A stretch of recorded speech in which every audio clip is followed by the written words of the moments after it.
Sebelumnya Allah subhanahu wa ta'ala telah menciptakan makhluk pertama namanya Arsy. Karena sebelum Arsy diciptakan tidak ada zat kecuali Allah subhanahu wa ta'ala saja. Baru kemudian Allah subhanahu wa ta'ala ciptakan makhluk pertama, dan itulah makhluk yang paling besar yang disebut dengan Arsy. Tapi para ulama akidah mengatakan bahwa makhluk yang pertama kali diciptakan adalah Arsy, kemudian qalam.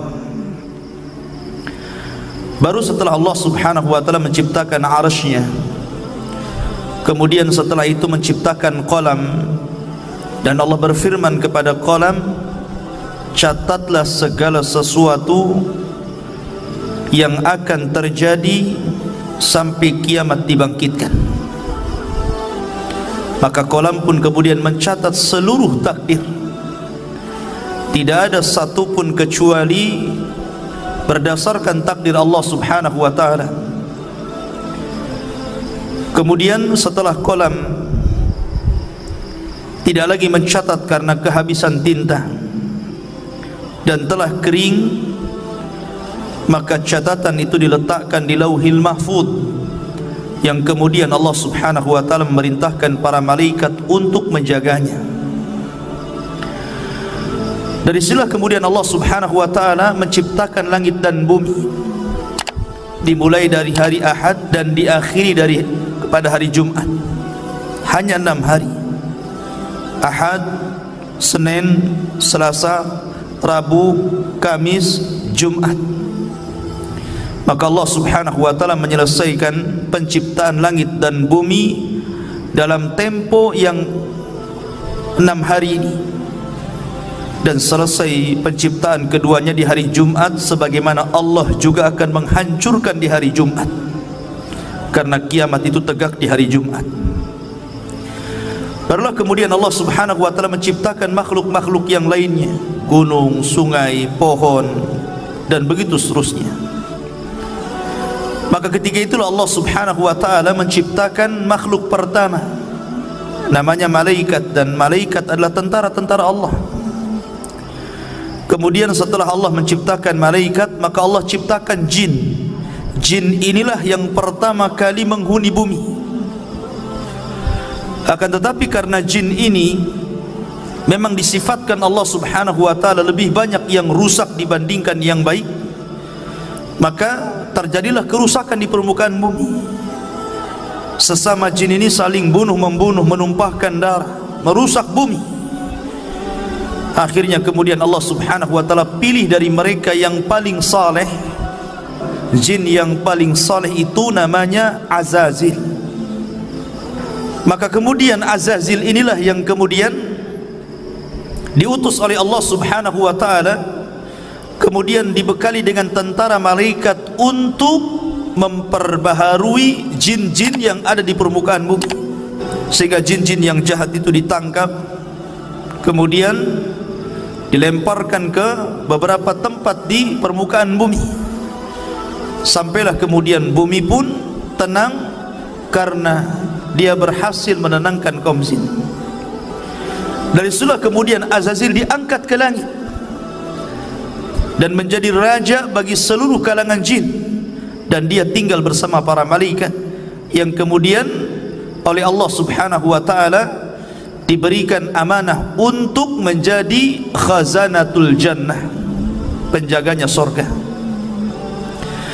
Dari sinilah Allah subhanahu wa ta'ala memulakan penciptaan yang pertama, kisah Adam alaihi salatu wassalam setelah malaikat dan jin. Dan ingatlah ketika Tuhanmu berfirman kepada para malaikat, aku hendak menjadikan khalifah. Dan Adam bergenerasi sampai generasi kita ini. Maka di bumi mereka berkata, apakah engkau hendak menjadikan orang-orang merusak? Qalu ataj'alu fiha man yufsidu fiha wa yasfikud dima. Ya Rabb, apakah engkau hendak menjadikan ciptaanmu itu orang yang merusak dan menumpahkan darah di sana, maksudnya di bumi? wa nahnu nusabbihu bihamdika wa nuqaddisu lak. Sementara kami, kata malaikat, makhluk yang senantiasa bertasbih, memujimu, membersihkan namamu. Maka Allah mengatakan, qala inni a'lamu ma la ta'lamun. Maka Allah berfirman, saya lebih tahu apa yang kalian tidak tahu. Sesungguhnya Allah subhanahu wa ta'ala ketika menciptakan Adam min qabdatin, dari cidukan tanah, di mana Allah subhanahu wa ta'ala ketika menciptakan Adam ini dari beragam macam warna tanah. Ada tanah yang berwarna putih, ada tanah yang berwarna merah, ada tanah yang berwarna hitam, dalam riwayat ada tanah yang berwarna kuning, dan ada yang bercampur di antara warna-warna ini. Dari sinilah kata para ulama, maka perbedaan warna-warna dari keturunan Adam alaihi salatu wassalam karena memang bahan baku Nabi Adam sendiri dari berbagai macam warna. Jadi kalau yang kulit hitam, ya dari tanah hitam.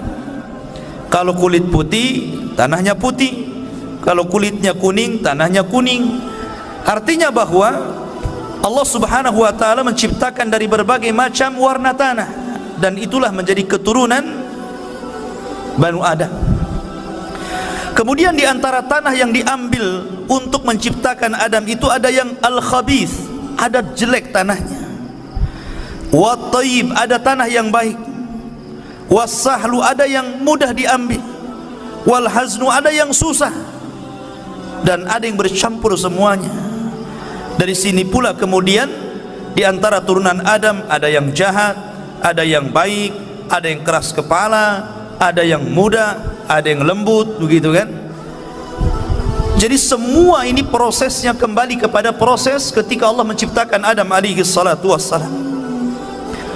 Di antara kisah pengambilan tanah itu, Allah subhanahu wa ta'ala pertama kali mengutus malaikat Jibril.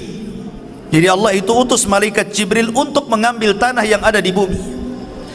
Tapi bumi menolaknya dan berlindung kepada Allah subhanahu wa ta'ala dari Jibril agar dia jangan sampai mengambil tanahnya. Akhirnya Jibril pun tidak bisa dan kembali kepada Allah. Kemudian Allah subhanahu wa ta'ala mengutus Mikail. Sama bumi pun berlindung kepada Allah dari Mikail dan tidak diizinkan untuk mengambil tanahnya. Akhirnya Allah subhanahu wa ta'ala mengutus malakul maut, malaikat kematian. Ketika kemudian bumi berlindung kepada Allah subhanahu wa ta'ala, maka malaikat maut pun mengatakan, wa ana a'udzu billahi an arji, sebagaimana engkau berlindung kepada Allah agar aku tidak mengambil tanahmu, maka aku pun berlindung kepada Allah, aku tidak akan kembali kepada Allah sampai ku ambil tanahmu. Akhirnya berhasillah malaikat maut mengambil berbagai macam tanah yang disebutkan di atas, kemudian diangkat ke langit. Dari tanah ini kemudian akhirnya Allah subhanahu wa ta'ala menciptakan dengan kedua tangannya.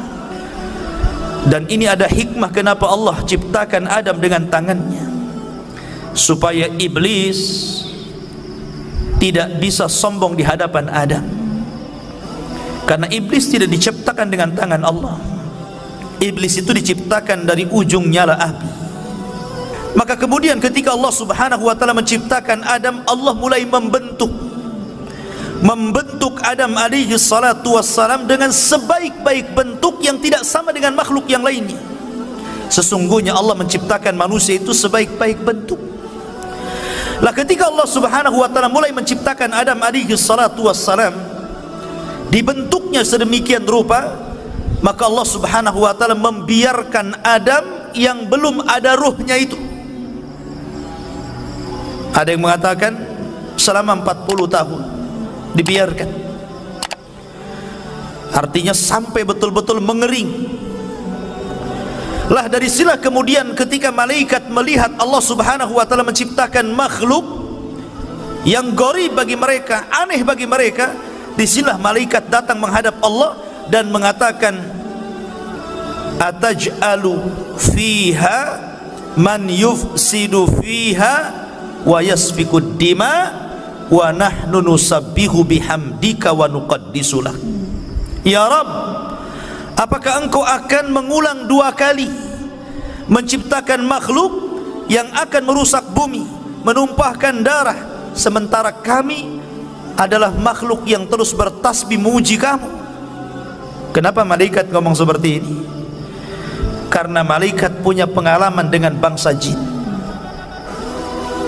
Sebelum Adam diciptakan, Allah menciptakan jin, dan jin itulah yang merusak bumi, yang menumpahkan darah sesama mereka, sehingga malaikat kemudian mentertibkan mereka. Karena malaikat punya pengalaman dengan jin, makanya dia kemudian datang menghadap Allah dan bertanya, ya Rabb, apakah engkau akan menciptakan makhluk lagi yang akan merusak dan menumpahkan darah? Makanya Allah subhanahu wa ta'ala mengatakan, inni a'lamu ma la ta'lamun. Lah saya ini yang menciptakan lebih tahu dibandingkan engkau. Barulah kemudian malaikat paham, dari turunan Adam ini ada yang menjadi para nabi dan rasul. Terkadang tingkatan mereka di atas para malaikat. Keluarlah para syuhada, keluarlah orang-orang saleh, keluarlah para siddiqun. Itulah kata-kata saya lebih paham dari apa yang kalian tidak tahu. Sementara iblis beda pula dia. Ketika Allah subhanahu wa ta'ala menciptakan Adam, baru berbentuk patung yang mengeras tadi, belum lagi ada ruh. Iblis ini bolak-balik, kemudian memegang-megang Adam, kadang masuk dari lubang telinga, keluar dari lubang hidung, masuk dari lubang hidung, keluar daripada lubang dubur. Begitulah dia masuk keluar.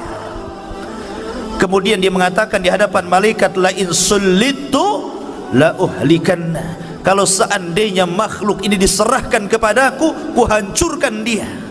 Sampailah kepada waktu yang ditentukan, waktu yang menegangkan, ketika Allah hendak meniupkan ruh kepada Adam. Maka Allah subhanahu wa ta'ala memerintahkan para malaikatnya agar berkumpul. Bagaimana Allah subhanahu wa ta'ala akan membuat peristiwa baru tentang munculnya makhluk baru yang namanya Adam alaihi salatu wassalam. Mulailah kemudian Allah subhanahu wa ta'ala meniupkan ruh kepada Adam alaihi salatu wassalam. Baru saja ruh itu kemudian sampai di tenggorokan, maka Adam alaihi salatu wassalam tiba-tiba bersin. Maka malaikat mengatakan, qul alhamdulillah. Maka kemudian Adam pun diperintahkan mengucap alhamdulillah. Maka ketika Allah mendengar Adam memuji Allah, maka Allah pun berfirman, yarhamuka rabbuk, Rabbmu telah merahmatimu. Ma'asyiral muslimin yang dirahmati Allah subhanahu wa ta'ala. Kemudian ketika ruh terus masuk ke dalam jasad Adam alaihi salatu wassalam, dan mata pun sudah mulai melihat, rupanya Adam alaihi salatu wassalam berada di sorga. Maka ketika Adam, subhanallah, ruhnya sempurna, dari setelah kemudian Adam langsung memakan buah sorga, dan seluruh buah sorga dihalalkan untuk dimakan kecuali satu, nanti kisahnya. Maka ketika Adam alaihi salatu wassalam sempurna menjadi manusia, birruhi wal jasad, ada ruh ada jasadnya, disitulah Allah subhanahu wa ta'ala memerintahkan malaikat untuk sujud kepada Adam. Maka Allah subhanahu wa ta'ala menggambarkan bagaimana malaikat ini tunduk patuh akan perintah Allah dan menghormat kepada Adam. Allah mengatakan, fasajadal malaikatu kulluhum ajma'un. Seluruh malaikat, bayangkan, tidak ada satupun malaikat yang luput. Seluruh malaikat sujud kepada Adam. Rupanya dari seluruh malaikat ini ada satu makhluk, dia berdiri saja, dia tidak mau sujud, bahkan dia cenderung sombong. Kemudian makhluk ini ditanya oleh Allah subhanahu wa ta'ala, lima, kenapa engkau tidak sujud? Lima khalaqtu biyadai, terhadap makhluk yang aku ciptakan dengan kedua tanganku. Maka mulailah kemudian makhluk ini dia mengatakan, ya Rabb, saya kan lebih baik daripada dia. Aku diciptakan dari api sementara dia dari tanah. Dari situlah kemudian Allah subhanahu wa ta'ala marah kepada iblis. Subhanallah, inilah maksiat pertama yang ada di langit, yang dilakukan oleh iblis kepada Allah subhanahu wa ta'ala, menolak perintah Allah subhanahu wa ta'ala. Maka dari sinilah kemudian Allah melaknat iblis, melaknat selaknat-laknatnya, marah semurka-murkanya. Hai iblis, keluar kau dari sorga, engkau kukutuk. Akhirnya kemudian iblis pun dikeluarkan dari sorga dan diusir ke dunia, dikembalikan kepada asal penciptaannya, jin. Karena jin itu memang tabiatnya jahat, maka Allah kembalikan iblis ke asal penciptaannya, jin. Iblis itu bagian daripada jin yang melakukan kefasikan kepada perintah Rabbnya. Kemudian setelah iblis diusir, maka Adam pun berjalan di sorga sendirian. Dan itulah kemudian ketika Adam alaihi salatu wassalam tidak nyaman hidup sendirian, kemudian dia pun tertidur.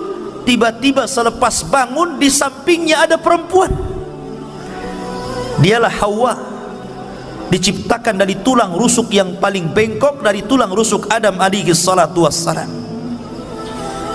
Maka Allah subhanahu wa ta'ala ketika telah menciptakan Hawa, maka Allah pasangkan Hawa dengan Adam. Ketika itu Allah berfirman, uskun anta wa zaujukal jannah. Masuklah wahai Adam, ajak istrimu ke dalam sorga, hiduplah di situ, makanlah sesukamu, tetapi wala taqraba hadhihi syajarah. Yang penting kau jangan dekat-dekat pohon ini saja. Tapi Adam lupa. Adam lupa dengan perintah Allah agar jangan makan pohon itu. Akhirnya kemudian Adam pun memakan pohon itu. Salah satu sebabnya Allah lupakan Adam akan perintah jangan mendekati pohon. Akhirnya dia pun mendekati pohon karena ada sebab lain, di mana iblis berhasil masuk ke dalam sorga. Dalam riwayat Israiliyat, iblis ini dia menunggang masuk ke dalam jalan darah ular. Iblis kan sudah diusir dari sorga, dia tidak bisa mungkin masuk ke dalam sorga. Tetapi iblis ini berhasil masuk sorga lewat masuk ke dalam tubuh ular itu. Apakah Allah tidak tahu? Allah tahu, nggak mungkin Allah nggak tahu. Tapi kenapa Allah biarkan iblis masuk ke dalam sorga? Sekali lagi karena ada hikmah di sini. Ada hikmah yang Allah subhanahu wa ta'ala kehendaki. Maka iblis pun berhasil masuk ke dalam sorga. Maka kemudian dia pun menjelma sebagai manusia. Karena memang iblis itu bisa tasyakul, jin itu bisa berbentuk siapapun sesuai kehendaknya. Dia bisa berbentuk manusia, sama dengan malaikat bisa tasyakul. Maka kemudian dia datang kepada Adam seolah-olah penasehat, seolah-olah orang baik, dan mengatakan, wahai Adam, kenapa Allah subhanahu wa ta'ala melarang tidak boleh mendekati pohon ini kecuali karena ada dua perkara. Antakuna malakaini au takuna minal khalidin. Boleh jadi kalau engkau memakan buah larangan ini, kalian berdua akan Allah jadikan malaikat, atau Allah akan kekalkan di sorga. Allah tidak mau engkau kekal di sini. Akhirnya mulai goyang Adam. Ketika iblis tidak sanggup mempengaruhi Adam alaihi salatu wassalam, akhirnya dia pengaruhi lewat istrinya. Kemudian juga Al-Imam Ibnu Katsir rahimahullahu ta'ala dalam kitab Bidayah wa Nihayah menjelaskan bahwa Adam ini memiliki perawakan yang tinggi, sittuna dzira'an, memiliki 60 hasta. Satu hasta itu setengah meter, berarti 60 hasta berarti 30 meter. Itu tingginya Nabi Adam. Kemudian lebarnya 7 hasta, berarti lebarnya itu 3,5 meter, tingginya 30 meter, dan memiliki usia yang panjang. Ketika Allah subhanahu wa ta'ala kemudian takdirkan bahwa Adam alaihi salatu wassalam memakan buah larangan, Akhirnya kemudian Adam pun diusir oleh Allah dari sorga. Qulnah bitu minha jami'an, kami katakan keluar kalian semua, hei Adam, hei Hawa, keluar kalian dari sorga. Maka di sini tiga makhluk diusir, iblis, Adam, dan juga Hawa. Mereka berjumpa di bumi. Ada yang mengatakan Adam diturunkan di India, sementara Hawa itu diturunkan di Mekah. Kemudian berjumpa di bukit Jabal Rahmah. Ada yang mengatakan Adam juga meninggal di India, ada yang mengatakan di Mekah, ada yang mengatakan di Syam, Allahu a'lam. Ya. Yang jelas kita tidak menetapkan yang tidak ditetapkan, hanya menukil beberapa kisah Israiliyat. Artinya bahwa Adam alaihi salatu wassalam kemudian diturunkan ke bumi. Maka akhirnya kemudian Adam alaihi salatu wassalam ketika sampai di bumi, Adam menangis, menangis sejadi-jadinya. Ketika itu Jibril datang dan berusaha menghibur Adam, tapi Adam tetap menangis. Menangis karena, bukan karena sedih dia diturunkan dari bumi, tidak, tapi karena menyesal karena maksiat yang dilakukan kepada Allah subhanahu wa ta'ala. Sehingga dia berdoa kepada Allah, Rabbana zalamna anfusana wa illam taghfir lana wa tarhamna lanakunanna minal khasirin. Ini doanya Nabi Adam. Tapi lihat iblis, ketika diusir dari sorga, bukannya minta maaf, bukannya minta ampun kepada Allah, malah minta yang lain pula. Dia mengatakan, fa'angdirni ila yaumi yub'atsun, ya Rabb, tangguhkan aku sampai hari kau bangkitkan, maka tangguhkan usiaku sampai kiamat dibangkitkan. Akhirnya Allah tangguhkan iblis. Makanya iblis itu satu-satunya jin yang tidak akan pernah mati. Ketika Adam sudah di bumi, Hawa sudah di bumi, dan Allah pertemukan keduanya, akhirnya kemudian diilhamkan untuk menutup aurat keduanya. Maka disinilah permulaan permusuhan antara iblis dan Adam serta anak keturunannya.